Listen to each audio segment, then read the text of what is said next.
Hello, everyone. I'm Shruti. I'm attached to the Gender, Feminist, and Women's Studies department at York University. And my topic is contextualizing pandemic food advocacy in the community as mother work.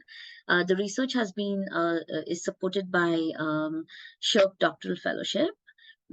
And this paper basically is a reflection of my volunteering experiences with York Region Food Network and community food work through my daughter's school, which started during the pandemic and the ensuing years. Now, learnings and arguments are part of my dissertation proposal, undergoing final drafts, and my research is basically informed through the spaces I've occupied, including Western Southern India and the so-called Canada. My research centers on the community food work performed by first-generation women. I refer to them as FGI women, many with children and dependents, as unpaid community care. I investigate this food work and advocacy as an extension of household work and mother work. That includes childcare, domestic work, elder care, to name a few. As a York Region resident and as a community volunteer, I have noticed that since the pandemic, community food work in my neighborhood and basically my social network has been geared towards addressing food security, food access, and other underlying issues that cause barriers to access and utilization of food.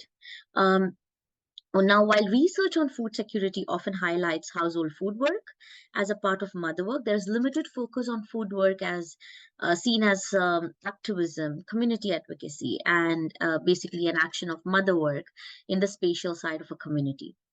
I thus center food work within Patricia Hill Collins' term mother work to highlight how work done by marginalized women often occurs in the spaces between public and private spaces of home and community, what we call as public sphere, private sphere.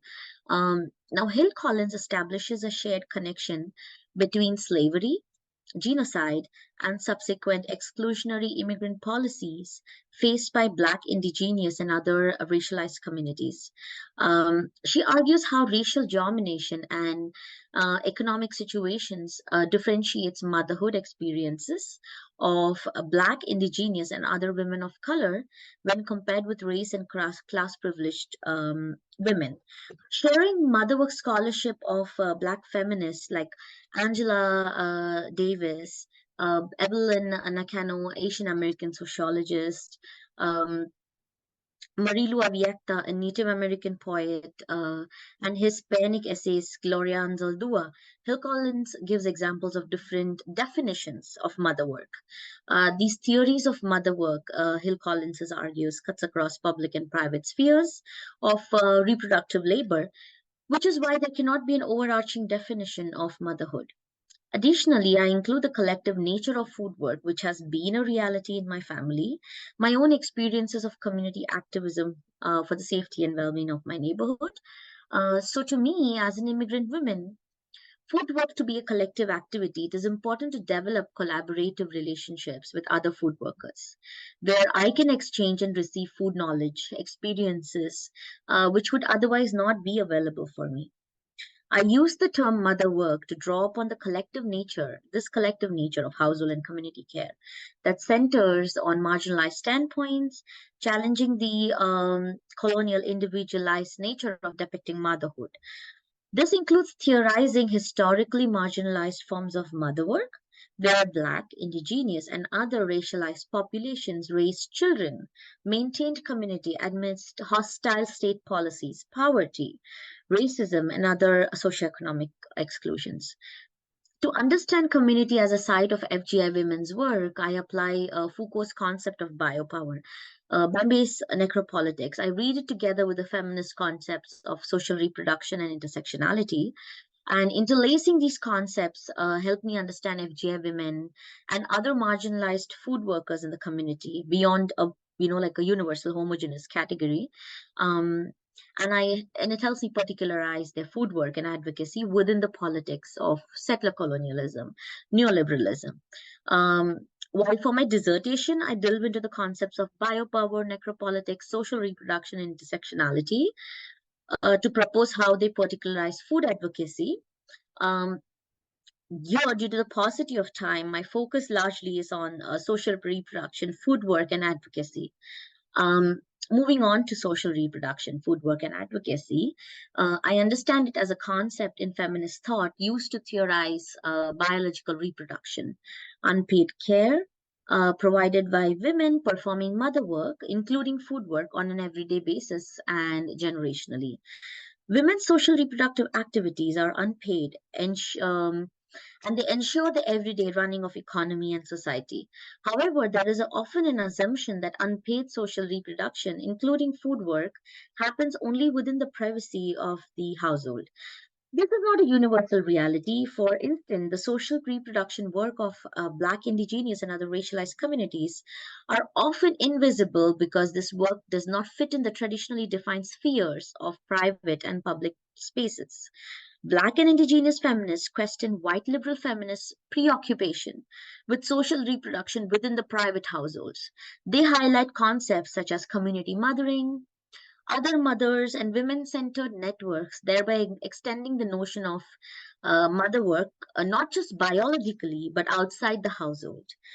Robin Maynard and Leon Betesamosak Simpson discussed the devastating effects of the pandemic stay-at-home orders on alternative indigenous economies of the world that kind of disproportionately got affected, especially the work of mothers as primary providers. And they mentioned the countries of Angola, Botswana, Namibia, and South Africa. Indigenous mothers are the main procurers and providers of food in alternative economies for their families in the above countries that was mentioned, and their work of providing nutritious food to the family extends the whole concept of social reproduction from private to public spheres. Community activism, especially the Tent City organization in Black Lives Matter movement, Toronto, is another example within Canada where mother work and activism led to the building of an alternative city. This included building of tents for camping in front of the police headquarters, catered community meals, establishment of a health center, and even programming for children. Simpson notes the presence of Mohawk warrior and Haudenosaunee Confederacy flag created by queer and trans black activists in front of the police headquarters for 2 weeks in the spring of 2016 in response to the announcement that no charges would be laid against the police officers involved in the homicide of Andrew Loku. What is interesting also and shows evidence of shared yet unique struggles is the mention of collaboration with indigenous and Tamil allies that inspired and supported this movement. Decolonial racialized mother work and activism, Western feminist theorizing of public and private spheres when it comes to the labor of women and other marginalized gender in social reproduction. And one of the last examples that I would like to share before I close is of the Dalit feminists in India and the diaspora that have problematized traditional spheres of social reproduction. Caste oppressed standpoints argue how, in many roles as women and other marginalized genders, including the act of mother work, Dalit women are triply burdened through class, caste, and gender work. They are vulnerable to policing, control, violence in all spheres of their lives. It is difficult for them to demarcate spheres of spatial oppression as public or private when these spaces often collide. An example of this is seen in the maternal activism by Radhika Vemula, Fatima Nafis, Abeda, and Salim Tadwi from Dalit communities who fought against Indian caste structures that led their children um, to either die by suicide, trigger warning, or miss from their universities and places of work. These Dalit mothers' subsequent collaboration with each other is a formidable example of how dominant epistemologies on mother work and care, being confined to the privacy of the household, cannot be universally applied. Another example is of the farmers' protest in India that included many grandmothers in early 2019 or in late 2019 and early 2020, many caste disadvantaged Indian women farmers set up camp outside the capital city of Delhi, India, for months together to fight against the newly passed agrarian laws that would place them at the heart of economic insecurity. For months together, right in the middle of the COVID-19 outbreak, women farmers and their families set up community kitchens, laundry facilities, healthcare, education, and provided clothing and shelter for all, following the Sikh principles of Seva. I conclude by saying that centering marginalized standpoints will include these invisible aspects of mother work around community food work, which are otherwise left unattended by dominant epistemologies within feminism. Marginalized standpoints connect broader social justice movements belonging to Black, Indigenous, racialized, oppressed communities. Engaging with these theories, I want to illuminate how community food work that I will research reconceptualizes or adds on to the existing notion of motherhood and care. I want to understand how intersectional lens helps us identify the empowerment of the work for FGI women, the privilege that they have as settlers on this land, and also the limitation and the transformative possibility of this community work by these women.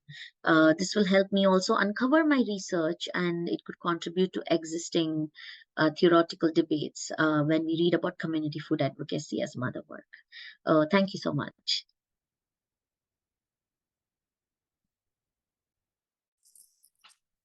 Thank you, Shruti. Next, we have Lovepreet. Yeah, thank you so much. I'll just start sharing the screen. Yeah, I hope the slides are visible. Yep. Thank you. Thank you. So thank you so much for this opportunity to present my research at the GLRC Symposium. The topic of my today's discussion is Queering the Workplace, Addressing Challenges in Employment for LGBT Individuals in India. My name is Lovepreet Kaur, and I'm currently a visiting fellow at Nathanson Center and the Center of Feminist Research. And I'm also upcoming visiting associate at GLRC. So talking about the introduction of this topic, as the title itself suggests, that querying the workplace. So this term workplace, the workplace itself, I would say that is a reflection of the society, showcasing its progresses and sort of its biases. In India also, as many parts of the world, LGBT individuals confront distinctive challenges in the workplace.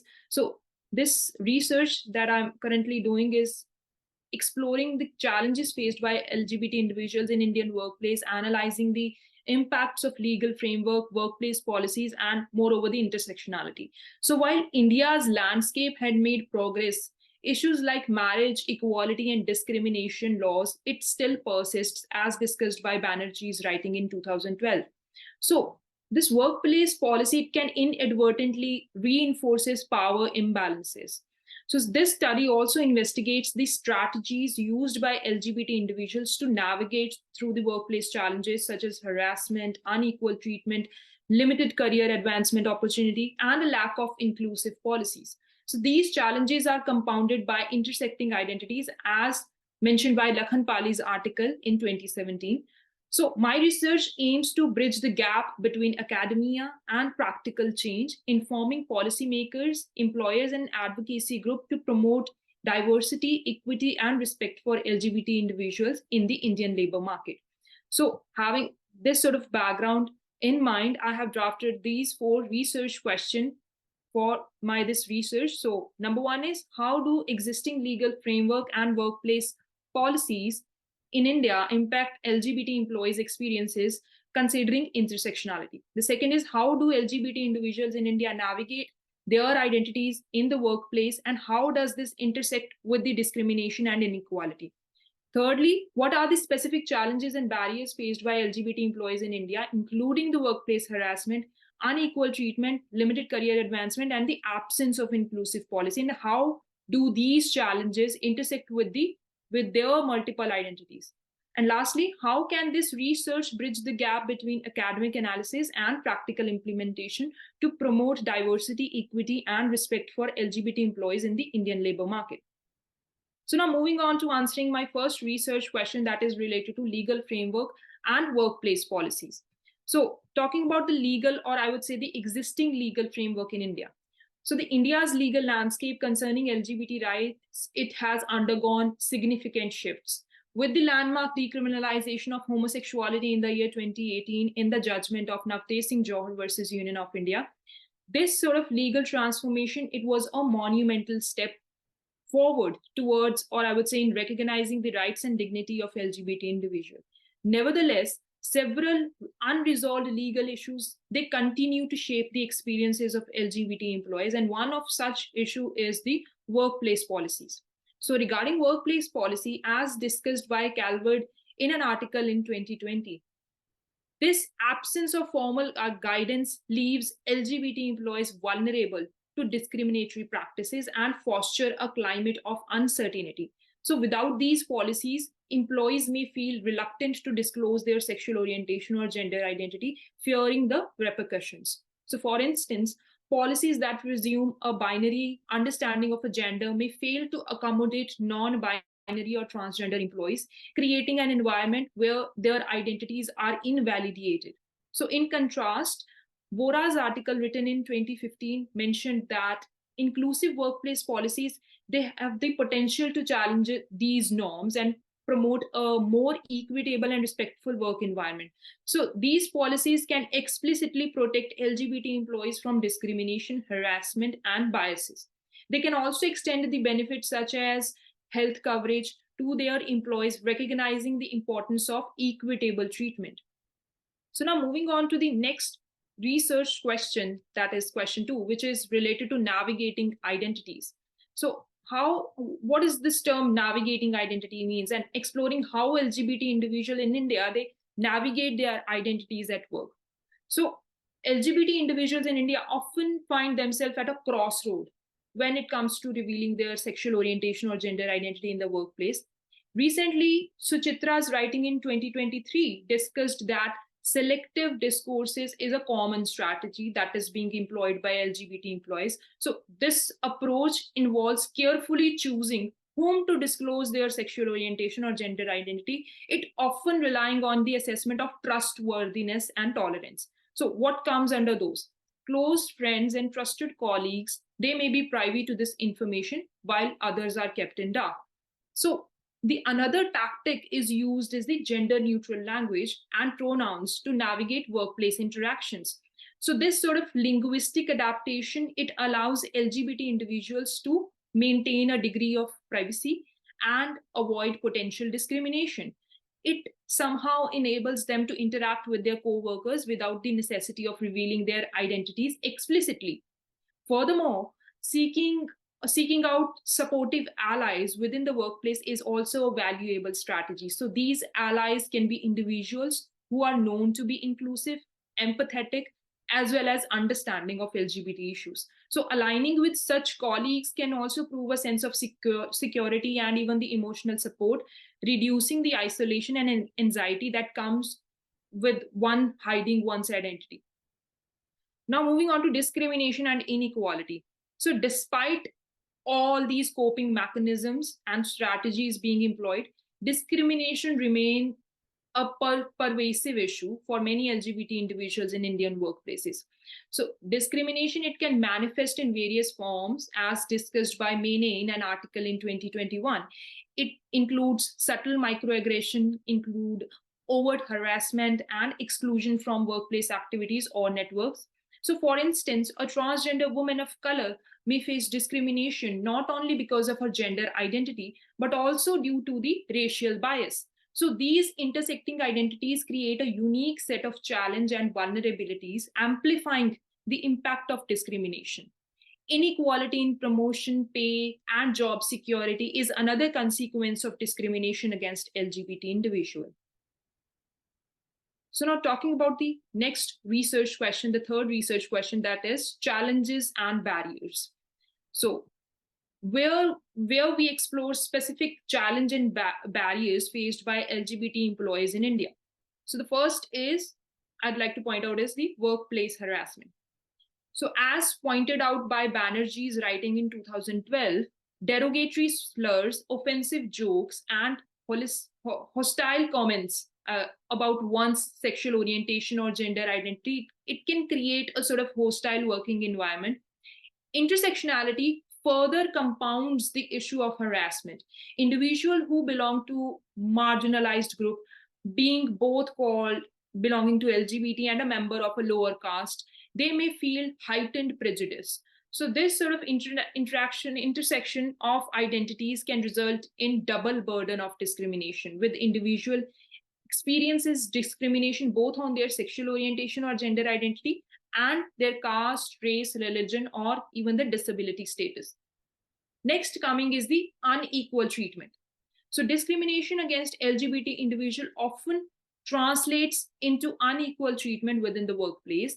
As discussed in Gerg's article in 2020, employees may find themselves receiving different treatment in terms of work assignment or opportunities for career advancement.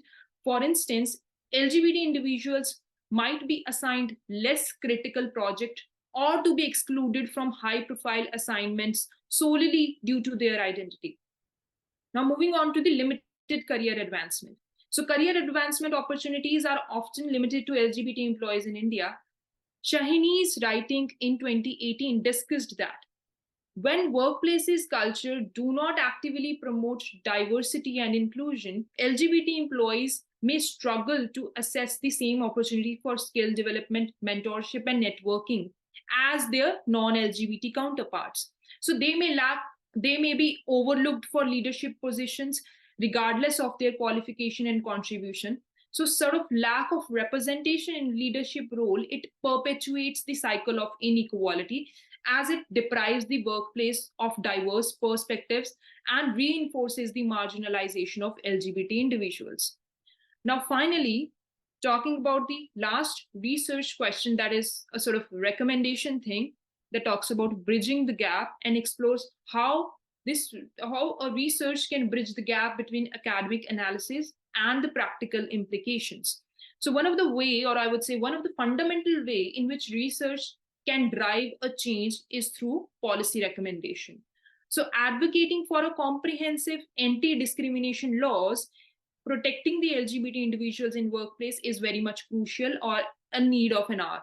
So these laws can serve as a legal foundation to ensure that LGBT employees are protected from discrimination, harassment, and unequal treatment, as emphasized by Suchitra's writings in 2023, which discussed that by highlighting the gaps in existing legislation and offering evidence-based solution, research can contribute to the development and amendment of the policy that promote diversity, equity, and respect. Next is the awareness and education. Research dissemination, it also plays a vital role in raising awareness and educating the stakeholders about the experiences of LGBT employees. As mentioned by Lakhan Pali in an article in 2017, collaboration with the advocacy group is another essential avenue for research to promote understanding and empathy. So these research group often possesses deep knowledge and first-hand experience in advocating for LGBT rights. So researchers can collaborate with them to translate academic findings into sort of practical initiatives. Next is the intersectional approach. So recognizing the intersectionality of discrimination is critical in research and advocacy, as pointed out by Banerjee's writing in 2012, by highlighting how discrimination based on sexual orientation or gender identity intersects with other factors like caste, religion, race, disability. Research can underscore the complexity of experience faced by LGBT individuals. So this intersectional approach can serve as a powerful tool for advocacy as it eliminates the unique challenges that individuals with multiple marginal identities they confront. So now, I'll talk about a conclusion. In conclusion, this research has a potential to serve as a catalyst, I would say, for change by offering evidence-based policy recommendation, raising the awareness, and promoting an intersectional approach to addressing the challenges faced by LGBT employees in the Indian labor market. So by engaging with policymakers, employers, and advocacy groups, researchers, they can bridge a gap between academic analysis and practical implication or practical implementation, ultimately contributing to the promotion of diversity, equity, and respect for all employees, regardless of their sexual orientation and gender identity.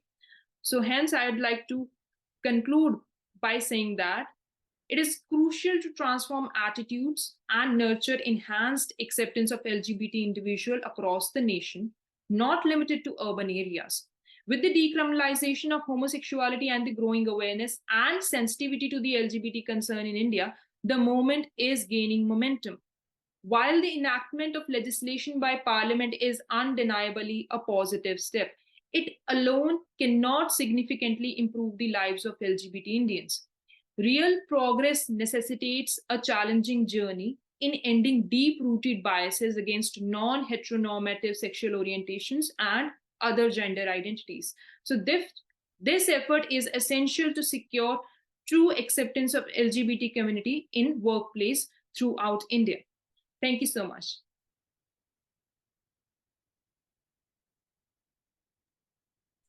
So lastly, we have Catharina.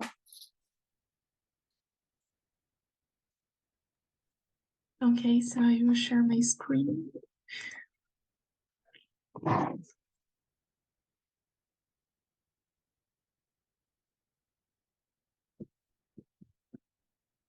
So hi everyone. My name is Catharina. I'm currently a PhD candidate at the Université of Strasbourg in France. And my research is based on an ERC project named European Birds of Passage and Empirical Legal Theory of Temporary Labor Migration in Europe, supervised by Makuroka, that's my supervisor. So today I'm going to present some conceptions and dynamics of au pairing in the literature. So this research is part of my thesis and I'm in the first year. So for that, I proposed to take a look into the literature since the phenomena has a sort of lack of data. So I was trying to identify different concepts, dynamics, and so on. So to start, the au pairing is based originally on an idea of exchange program in a supposedly relationship that the person moves to another country in a temporary basis in order to be like a member of the family. The idea is into this course that it's a win-win situation. So the person receives accommodation, feeding, and a pocket money, not a wage, just pocket money. And in exchange, she or he provides childcare. The childcare can include teaching religion, cleaning services, washing clothes, cooking, not just for the kid, but for the whole family.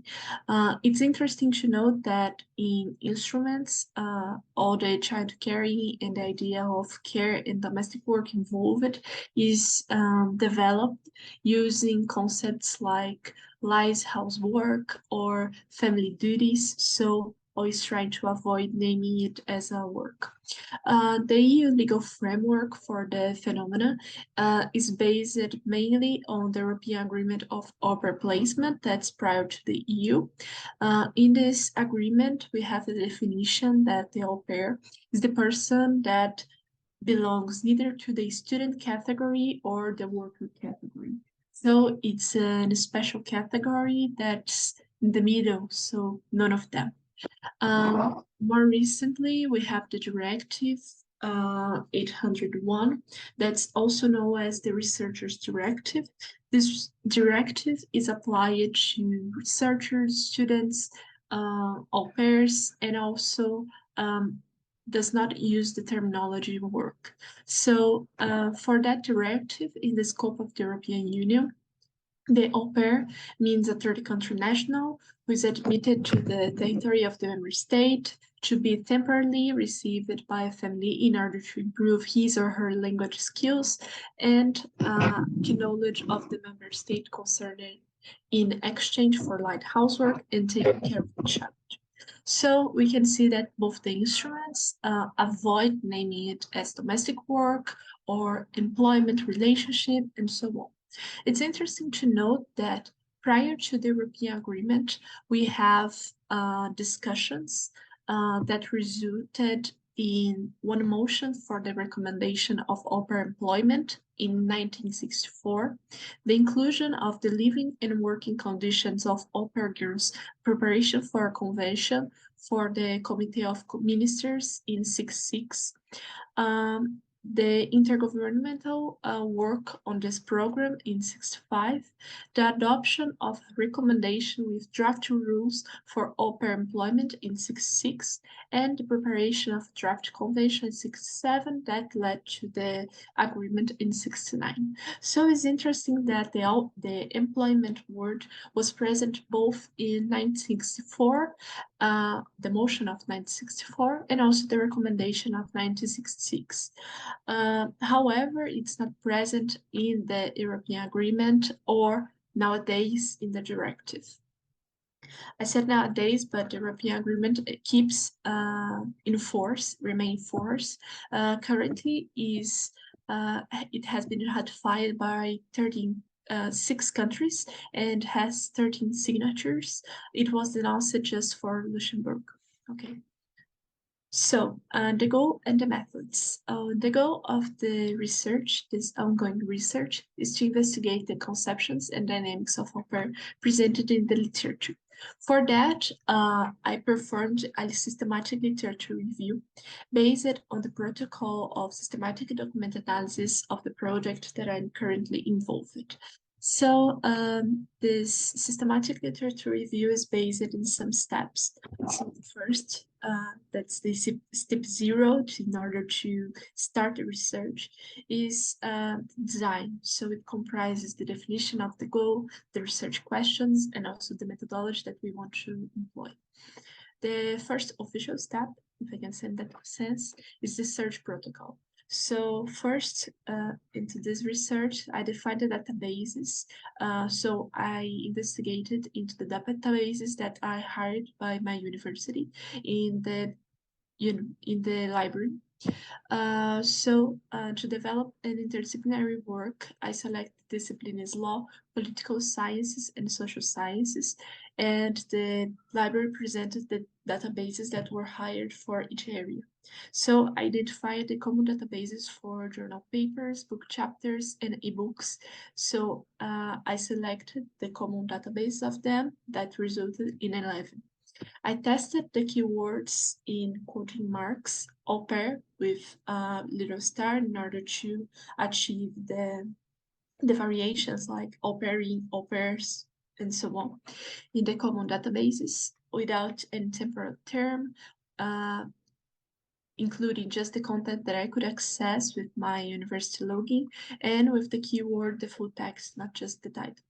The test resulted in some definitions of my search queries, and also in the definitions of the database. So I selected the 4 databases, the ones that presented less than 10,000 results, with the filter to contents that I could access. So I selected such journals, JSTOR, Science Direct, and Springer Link.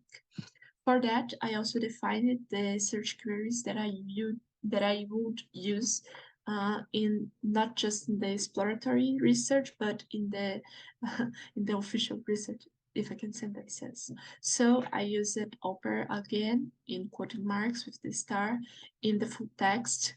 I researched from June of 1953 to June 2023. So 70 years. Only content that I had full access. I used the search query with quoting marks, so I wanted to have the full expression. The results had to be in English, French, Spanish, or Portuguese, and also could be articles, reviews, book chapters, or research reports. So the second step was the first filters. The first of them was identifying the non-relevant criteria. The first results were filtered to identify the non-relevant content for the present research in general. So here I did not have an in-depth analysis. So by that I want to say that I just read the title and also the journal, because I identified that there were papers on chemistry that used the expression au pair in the French abstract, for example, so it does not have relevance for my study. So I decided to do that just by looking to the title and the journal. When it was a book, I looked to the book chapters, I looked to the introduction, and also the organization of the book chapters to identify the field. In case of doubt on the relevance of the review and fit with the subject in general, I included it. The second filter of this step is identify and eliminate the duplicates.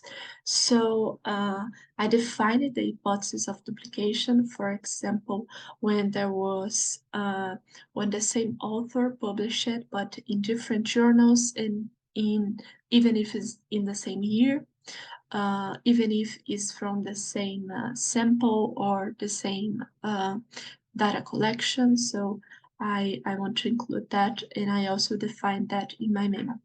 So when there was more than one chapter from the same book and with the same author, I decided to include the whole book.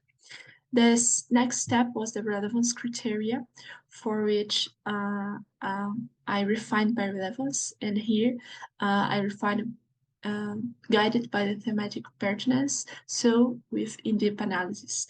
My in-depth analysis was reading the abstract, and if it's absent, the introduction. Also, guest editorials and introduction of special issues were very useful, so I could read it, and when I found that there were mentions to au pair or any other content that were relevant for my research, I included them. The next step was the analysis, so in deep analysis, reading all of them and deciding what I would include in my table. And the last one, that's the one that I'm currently in, is coding. So the goal of this step is to labeling and categorizing the items to identify patterns and relationships between them. So this is part of my table, and today I wanted to present some concepts, a little bit on the flow of au pairs, discussions that were presented based on legal status and also on rights provisions. So in my findings, I found that just 1/3 of the corpus that I analyzed presented some concepts, definitions on au pairs. So a lot of researchers just use the concept into an idea of presumption of what that is. So here I focused on the concepts and definitions that were presented. So we can see a lot of them, like employment, migration strategy, pay care provider, maid, de facto labor migrant, skilled work, also unskilled work, living nanny, cheap migrant work, first step to finding a position, qualifications later on, temporary worker, irregular employment, and others. So based on that concepts, actually, this is just some of them, I decided to organize them into codes. So the first was au pairing as labor migration, second au pairing as work, third au pairing as migration strategy, fourth au pairing as a provision of service, and the last, au pairing as a cultural exchange. The idea was to organize in relation to the position in the labor market. So the two, au pairing as a labor market as labor migration and work, I positioned it inside the labor market and the others outside. The main difference of labor migration and work is that when I used labor migration in order to, when there were mentions that the migration have the purpose for work, and work when there was no mentioning that the migration was for that. So the migration was not even mentioned. As a migration strategy, if the person migrate, but it's not a link with the work, provision of service that does not recognize or deny the definition of work, but just do not mention as like that, and the cultural exchange when it was full attached to the official definition. So I created those definitions, and I wanted to give details on them in order to be sure that they do not collide. Even if there's some of them that can collide, like the cultural exchange as an official provision, I my research show, as instance until now, that some of those codes that they do not collide, but they are just dimensions of a pluridimensional phenomenon. So I want to explore more of that. Also, all of them are crossed by temporariness, so it's relevant to understand how temporariness shape all of them. So my codes was the main present was the recognition of au pairing as work. That's the recognition by the authors. So it's not the official by the countries, by the states, and so on. So as a work, then as a provision of services, labor migration strategy, and cultural exchange. Here I highlight that the quantity is minor in comparison to the quantity of the corpus, because just less than 50% provided any kind of definition or concept on that. Also, regarding the flows, see how can I will run a little bit. Regarding the flows, I wanted to mark the country of arrival and departure. So for that, I used a chart diagram.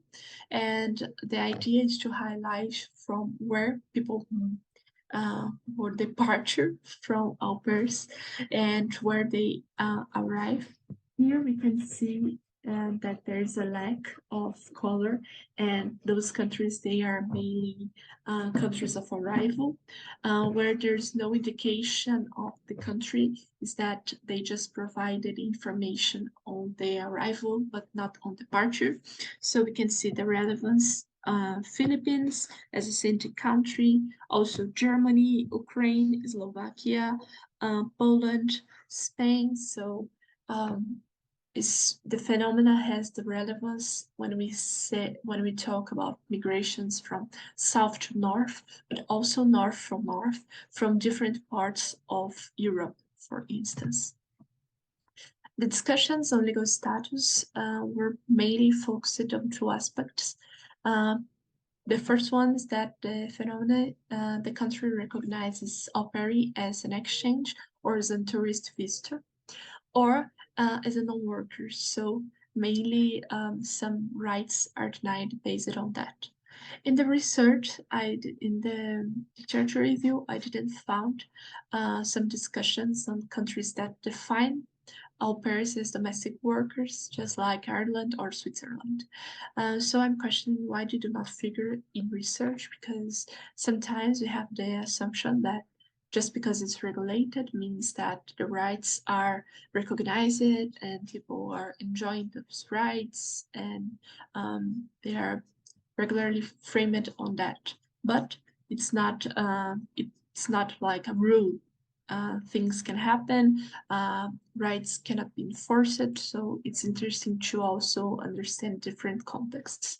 Discussions on right provisions, they were mainly focused on working hours and the difference between what's stated on the arrangements, and also the constant feeling that au pairs have that they need to stay attend to the demands, and that's the whole day. So it's also more than 24 hours a week. So final remarks, I just want to point out that I found several definitions. Those definitions, it's not a rule that they will collide, even if they can collide, like cultural exchange and work. But with those definitions, I could identify that the phenomena is a multifaceted phenomena. So different authors from different research areas, they focused on different aspects. For example, studies on childcare, they just point out that's provision of services, and studies on migration, that's a migration strategy. Even if I found that the presence since the 80s of studies regarding au pairs show the relevance of the phenomena and the permanence into different periods. And I also find some gaps of investigation, like different regulatory paths between countries that define them as domestic workers and countries that put them in a different position. Next steps that I want to do with my research is to explore how the different codes can indicate the mutation of the phenomena. So, as I said, officially it's framed as an exchange and a cultural exchange, but do the phenomena keeps like that? And also to investigate how temporariness is presented in each code. Each code is marked by it, but how do they explore this temporariness? So thank you.